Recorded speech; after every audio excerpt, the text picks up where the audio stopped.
एक पड़ा है।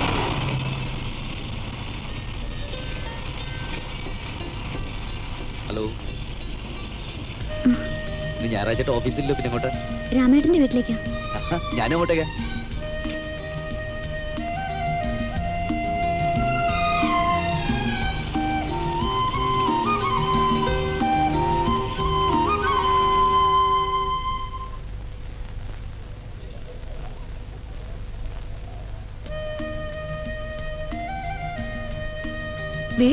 ഇങ്ങോട്ടൊന്ന് വന്നേ. എന്താ? അതൊന്നും ഒന്ന് നോക്കിയേ. എന്തിനാന്ന്? അങ്ങോട്ടൊന്നും ഒന്ന് നോക്കാൻ. അച്ഛനിപ്പോ വരാം, ഒന്ന് തിരിക്കില്ലേ? കണ്ടോ, രണ്ടുപേരും കൂടെ ഒന്നിച്ചുള്ള വരവ് കണ്ടോ? അതെന്താ, അവർക്ക് ഒരുമിച്ച് വരാൻ പാടില്ലേ? അതല്ലെന്നേ, നല്ല ചേർച്ച. അത്രക്ക് ചേർച്ചയുണ്ടോ? എനിക്ക് അങ്ങനെ തോന്നണില്ലല്ലോ. നല്ല കാര്യങ്ങളൊന്നും നിങ്ങൾക്ക് തോന്നൂലല്ലോ. നല്ല കാര്യങ്ങളൊക്കെ നിന്റെ തലേന്നുള്ള പൊട്ടി മുളയ്ക്കണത്. അതാണല്ലോ എന്റെ ഈ വിജയരഹസ്യവും. അതെ, വിഷ്ണുവിനെ കൊണ്ട് നമുക്ക് അരുന്നതേ കല്യാണം കഴിപ്പിച്ചാലോ? അതെ, അത് നീയും ഞാനും തീരുമാനിക്കേണ്ട കാര്യമല്ല. രണ്ടുപേർക്കും കാരണവന്മാരുണ്ട്, അവരായിക്കോളൂ.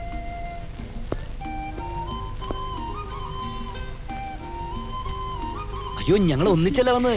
ഞാനിന്ന് ഓഫീസ് അവധിയാണല്ലോ എന്ന് വിചാരിച്ചിട്ട് രാമേട്ട കാണാലോ എന്ന് വിചാരിച്ച് ബസ്സിൽ വന്നപ്പോ ഞാൻ വന്നപ്പോഴാണ് ഈ കുട്ടി അതിലിരിക്കുന്നുണ്ട്. അപ്പൊ അങ്ങനെ പഴയ കാര്യങ്ങളൊക്കെ പറഞ്ഞു വന്നപ്പോ ചെറുപ്പശ്ശേരിയിലെ കാര്യങ്ങളെ ഞങ്ങൾ ഒന്നിച്ച് ബസ്സിൽ വരുമ്പോൾ കണ്ടതാ. അപ്പൊ ഇങ്ങോട്ട് വരുന്നെന്ന് പറഞ്ഞപ്പോ ഞാനും ഒന്നിച്ച് വന്നു. സിന്ധുവിന് അല്ല, തനിക്ക് ഡാൻസ് പഠിക്കേണ്ട കാര്യം ചേച്ചി പറഞ്ഞിരുന്നല്ലോ. ആ കാര്യങ്ങൾ പറഞ്ഞു വന്നപ്പോഴാണ് പഴയ ചെറുപ്പശ്ശേരിയിലെ കാര്യങ്ങൾ പറഞ്ഞു തന്നെ. ഒന്നും ചോദിച്ചില്ലോ ഞങ്ങള്, പിന്നെ എന്തിനാ ഇങ്ങനെ പറഞ്ഞു വിഷമിക്കണേ?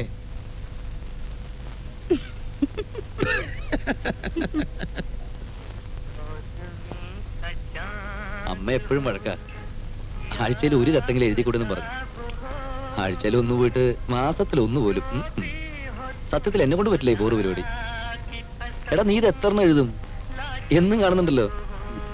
ദിവസത്തിൽ മിനിമം ഒരു കത്ത്. അതാണ് അവളുടെ ഒരു കണ്ടീഷൻ. എന്റെ അമ്മയെ ദിവസേന ഓരോ കത്തോ? എനിക്കും ഇഷ്ടമായി എഴുതാൻ. വൈഫിന്റെ പ്രധാന ജോലി പോസ്റ്റ്മാനെ കാത്തു നിൽക്കല. അന്യ നാട്ടിലൊന്ന് കഷ്ടപ്പെടുമ്പോ നമുക്ക് ഇതല്ലേ ഉള്ളു വിഷ്ണു ഒരു ആശ്വാസം. എന്നാൽ എന്താടാ ഇത്രയൊക്കെ എഴുതാൻ? കല്യാണം കഴിഞ്ഞൊരു കുഞ്ഞൊക്കെ ആവുമ്പോ തനിക്കും എന്റെ സെന്റിമെന്റ്സ് മനസ്സിലാവും. എങ്ങോട്ടേ തള്ളണേ? കളിക്കരുത്. എന്റെ കട്ടിലേക്ക് കിടന്നിട്ട് എങ്ങനെ തന്നെ ചവിട്ടി പുറത്താക്കുന്നുടാ ശോഭമേ. എടാ, ഇവന്റെ ഒരു കാര്യം കണ്ടോ? ഓട്ടെ കള, അവൻ നന്നാവൂല. ഞാൻ ആലോചിക്കായിരുന്നു, ഞാൻ ഇവിടെ ഇങ്ങനെ ഒരു സെന്റിമെന്റ്സും ഇല്ലാതെ ഒറ്റത്തടി അങ്ങനെ കഴിയുന്നതിൽ വല്ല അർത്ഥമുണ്ടോ? എന്താ ഇപ്പൊ അങ്ങനെയൊക്കെ തോന്നാൻ?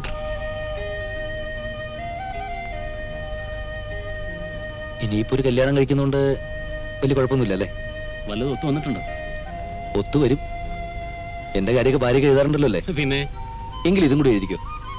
വിഷ്ണുവിന്റെ ജീവിതത്തിൽ സുപ്രധാനമായൊരു മാറ്റം സംഭവിക്കാൻ പോകുന്നു. ആരാ കക്ഷി?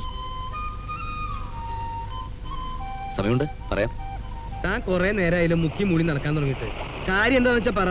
അത് പിന്നെ രാമേട്ട, അത്യാവശ്യമായിട്ട് എന്തോ സംസാരിക്കാണ്ടെന്ന് പറഞ്ഞ് കൂട്ടിക്കൊണ്ട് വന്നിട്ട് എനിക്ക് വേറെ പണിയുണ്ടോ? ഞാൻ പറയട്ടെ.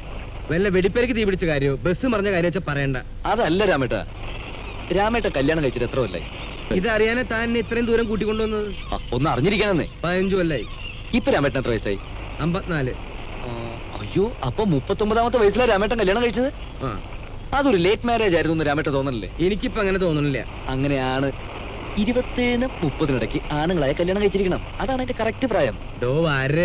30ാമത്തെ വയസ്സിലേ ജീവിക്കാൻ വേണ്ടി ഞാൻ ഇവിടെ കിടന്ന് നെട്ടോട്ട് ഓടുകയായിരുന്നു. സ്ഥിരവരുമാനമുള്ള ഒരു ജോലി കിട്ടിയിട്ടേ കല്യാണം കഴിക്കുന്നുള്ള വാശിയായിരുന്നു. സ്ഥിരവരുമാനമുള്ള ഒരു ജോലി ഉണ്ടെങ്കിൽ 27ാമത്തെ വയസ്സിലും കല്യാണം കഴിക്കാം അല്ലേ രാമേട്ട? എന്താ തനിക്ക് കല്യാണം കഴിക്കാൻ തോന്നുന്നുണ്ടോ?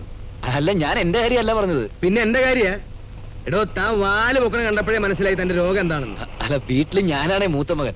അപ്പൊ അമ്മ എപ്പോഴും പറയും. അതിന് ഞാനിപ്പോ എന്താ ചെയ്തു തരേണ്ടത്? രാമേട്ടൻ തെറ്റിദ്ധരിക്കൊന്നുമില്ല. രാമേട്ടന്റെ വീട്ടിൽ ഇടയ്ക്ക് വരാറുള്ള പെൺകുട്ടിയില്ലേ, അരുന്ധതി? നല്ല കുട്ടിയാ, നല്ല സ്വഭാവം.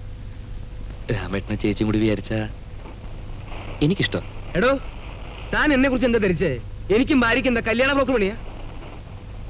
നല്ല പയ്യനാണ്, വിശ്വസിക്കാൻ കൊള്ളാവുന്നതാണെന്നൊക്കെ വിചാരിച്ച് വീട്ടിൽ കയറ്റിയിട്ട് മാനം മര്യാദയായിട്ട് ജീവിക്കുന്ന കുട്ടിയാടോ അത്.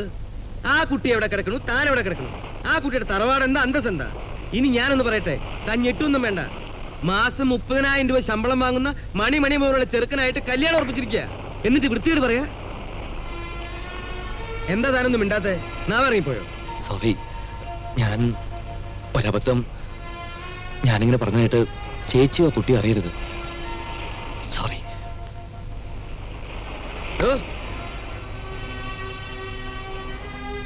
തനിക്ക് ആ കുട്ടിയെ അത്രയ്ക്ക് ഇഷ്ടമായ? കല്യാണം കഴിക്കുന്ന അത്രയ്ക്ക് മോഹമുണ്ടോ? പിന്നെന്തിനാ എന്നോട് ചോദിക്കണേ? കഴിച്ചൂടെ? രാമേട്ടൻ പറഞ്ഞത്. ഞാൻ അങ്ങനെ പലതും പറയും. എടോ നാണല്ലാത്തോനെ, ഇത്രയും കാലമായിട്ട് തനിക്ക് എന്നെ മനസ്സിലായിട്ടില്ലേ? തനിക്ക് അങ്ങനെ ഒരു ആഗ്രഹം ഉണ്ടെങ്കിൽ ഞാൻ അതിനെതിരെ നിൽക്കണോ? തനിക്കിപ്പോ എന്താ വേണ്ടേ? ആ കുട്ടിയെ എത്രയും പെട്ടെന്ന് കല്യാണം കഴിക്കണം അല്ലേ? അടുത്ത ചിങ്ങത്തിലായല്ലോ. അയ്യടാ, അപ്പൊ ആ കുട്ടിയുടെ സമ്മതം വേണ്ടോ? പെട്ടെന്ന് ഇങ്ങനെ ഒരു ചോദ്യം ഞാൻ എന്താ ചേച്ചി മറുപടി പറയാ? നല്ലവണ്ണം ആലോചിച്ചിട്ട് പറഞ്ഞാ മതി. ചേട്ടനും എനിക്കൊക്കെ കൊള്ളാവും തോന്നി. ഇങ്ങനെ ഒരു തോന്നല് തന്നെ ഇതുവരെ മനസ്സിലുണ്ടായിട്ടില്ല. ഇനി തോന്നാലോ, അതിനുള്ള പ്രായമൊക്കെ ആയിരിക്കുന്നു വരുന്നതിക്ക്. വേണ്ട ചേച്ചി, ഉടനെ ഒരു കല്യാണം ശരിയാവില്ലത്. എപ്പോഴായാലും വേണം. നാടും വീടും വിട്ട് അന്യ നാട്ടിൽ വന്ന് ഒറ്റയ്ക്ക് കഴിയുമ്പോ കൂട്ടിനൊരു ആൺതുണ ഉണ്ടാകാന്ന് പറഞ്ഞാ അതല്ലായിരുന്നത് ഏറ്റവും വലിയ ഭാഗ്യം. എല്ലാം കൊണ്ടും വിഷ്ണു കുട്ടിക്ക് ചേരുകയും ചെയ്യും. വീട്ടിലെ ഇപ്പോഴത്തെ പരിതസ്ഥിതി ആലോചിക്കുമ്പോ എന്റെ ശമ്പളം കൂടി അയക്കുന്നതുകൊണ്ട് അവിടെ പണത്തിന് കുറച്ച് ഞെരുക്കം കാണും. ആദ്യ കവിഞ്ഞൊന്നുമില്ലല്ലോ. അച്ഛൻ മരിക്കുമ്പോ കുറെ കടം ഉണ്ടായിരുന്നു പല വകയിലായിട്ട്. അതിനിയും ബാക്കി കിടപ്പുണ്ട്. അതിനിടയില് പ്രാരാബ്ദം ഒഴിഞ്ഞിട്ട് ഇതിനൊന്നും നേരം ഉണ്ടാവില്ല കുട്ടിയെ. ഇതൊക്കെ നടക്കേണ്ട സമയത്ത് നടക്കണം. അമ്മയും കുട്ടിയമ്മയൊക്കെ ഉള്ളപ്പോ അവരല്ലേ തീരുമാനിക്കേണ്ടത്. അവരുടെ തീരുമാനമൊക്കെ നമുക്ക് പിന്നെ അറിയാം. കുട്ടിക്ക് ഇഷ്ടമാണോ ഇല്ലയോ എന്ന് പറ. അത് ചേച്ചി പറ കുട്ടിയെ. ആ ഭാഗത്ത് നിന്ന് ഇഷ്ടമാണോന്ന് അറിയാണ്ട് ഈ ഭാഗത്തുനിന്ന് ഇഷ്ടമാണോ എന്ന് അറിഞ്ഞാ മതി.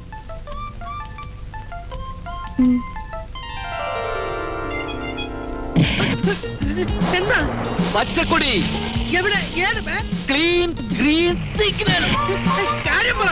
എടാ, നിന്റെ വളഞ്ഞ വഴിയൊന്നും വേണമെന്നില്ല ആഗ്രഹങ്ങൾ സാധിക്കാൻ. നേരായ വഴി കൂടെ പോയാലും ഗ്രീൻ സിഗ്നൽ. എനിക്ക് നോവുണ്ട്. ലവ് മാരേജ് ഉണ്ട്, അറേഞ്ച്ഡ് മാരേജ് ഉണ്ട്.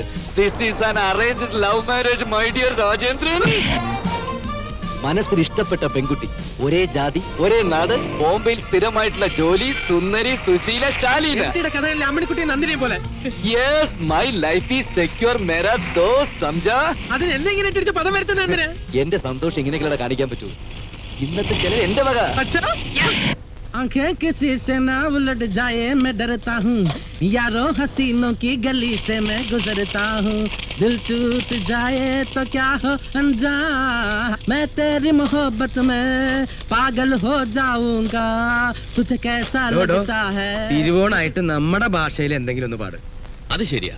ഓണത്തുമ്പി വന്നാട്ടെ, ഓമനത്തുമ്പി വന്നാട്ടെ, ഒരു നല്ല കഥ പറയാൻ വന്നിരുന്നാട്ടെ, യഹാ മഹാ വന്നിരുന്നാട്ടെ. ഇപ്പൊക്കെ എന്താ ഓണം, പണ്ടായിരുന്നില്ലേ ഓണം. ഇതൊക്കെ കാണുമ്പോ നാട്ടിലെ കാര്യങ്ങൾ ഓർമ്മ വരിക. അറക്കിലെ നാരായണനും ഓടിയമ്പറമ്പിലെ വേലായുധ കുട്ടിനായരും കൂടി ഉച്ചയ്ക്ക് ഊട് കഴിഞ്ഞൊരു ഇറങ്ങലുണ്ട്. പിന്നെ ഒരു ജഗമൊക്കെയാ. ഞങ്ങൾ ഒന്നോണത്തിന് അന്ന് പുറത്തിറങ്ങില്ല. രണ്ടോണത്തിന്റെ അന്ന് കൂട്ടുകാരും മൊത്തം തൃശ്ശൂർക്ക് സിനിമ കാണാൻ ഒരു ഇറക്കമുണ്ട്. എന്നിട്ട് നേരെ ചെന്ന് ബസ്സിൽ കയറും. എല്ലാവരും കൂടി ബസ് പാടത്തേക്ക് മറിക്കും. പിന്നെ 7 ആള് മരിക്കും. ഒന്നില്ലെങ്കിൽ വെടിക്കെട്ടിന് തീ പിടിച്ച കഥ, അല്ലെങ്കിൽ ബസ് മറിച്ച കഥ. തിരുവോണായിട്ട് നല്ല എന്തെങ്കിലും പറഞ്ഞു വിടറോ? इधर रहना, फिक्र मत करो, ये अपना आदमी है, खाने को मैं बुलाता हूँ, समझे? എവിടെ എത്തി രാമേട്ടാ? ഞാൻ കുറച്ച് ലേറ്റ് ആയോ? നീ അങ്ങനെ പതുങ്ങി ഓടാൻ നോക്കണ്ട, ഞാൻ കാണുന്നുണ്ട്. ഓണത്തിന്റെ ഇടയ്ക്ക് ഏതായാലും ഞാൻ പുട്ടച്ചോടം ചെയ്യില്ല. അത് ഓണം കഴിഞ്ഞിട്ട്. അല്ല, നല്ലൊരു ഓണായിട്ട് എന്തെങ്കിലും കുറച്ച് ചിക്കൻ ബിരിയാണി ഉണ്ടാക്കിക്കൂടെ? അസഭ്യം പറയാതിരിക്കണോ? താൻ കൊമ്പത്ത് കയറിക്കാണ്ട് താഴത്തിറങ്ങി എന്തെങ്കിലും ചെയ്തേ? അല്ല, ഇങ്ങനെ കഥ പറഞ്ഞോണ്ടിരുന്നാലേ സമയത്തിന് സദ്യ കൊണ്ടല്ലോ ഉണ്ടാവില്ല. ഒന്നില്ലെങ്കിൽ ഇതായിരിക്കും, അതല്ലേ അങ്ങോട്ട് നോക്കിയിരിക്കും. പിന്നെ അടുത്ത് തന്നെ നമുക്കൊരു സദ്യയും കൂടി ഉണ്ട വരും. എന്താ തിരുവൽപ്പാടിന് അടിയന്തരം പറ്റുണ്ടോ? അടിയന്തരം അല്ല, ഇത് ഇങ്ങനെ. അത് ശരി, നിക്കാ.